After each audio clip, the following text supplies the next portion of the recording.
గత ప్రభుత్వ నాయకులను అడగండి, వాళ్ళ నియోజకవర్గం అసలు న్యూస్ ఉంటుందా? ఏం జరుగుతుందో కూడా తెలియదు మీకు.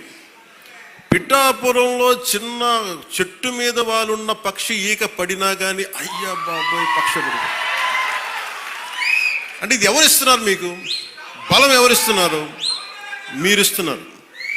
చెడు వార్తలకి మీరిస్తున్నారు బలం.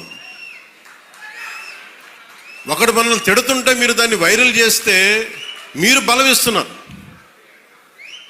ఒకటి చెడగొడుతుంటే వచ్చి మీరు ఎదురు ప్రశ్నించకపోతే మీరు బలహీనలు అయిపోతారు. మీరు నాకు ఓట్లేస్తే సరిపోదు అని ఎందుకు చెప్తున్నాను? 5 సంవత్సరాల పిఠాపురంలో గత ప్రభుత్వంలో ఒక్కసారి మీరు ప్రతి ఒక్కరు మేధావులు చాలామంది ఉన్నారు, పత్రికేయులు ఉన్నారు, చాలామంది విభిన్నమైన పార్టీల నాయకులు ఉన్నారు. ఈ గత 5 సంవత్సరాల కాలంలో ఎన్ని కోట్లు ఖర్చు పెట్టారో ఒకసారి అడగమని చెప్పండి. నువ్వు పేరంటాలకి రాలేదు, పబ్బాలకి రాలేదంటే ఒక దేశం కోసం శ్రమించే వ్యక్తిని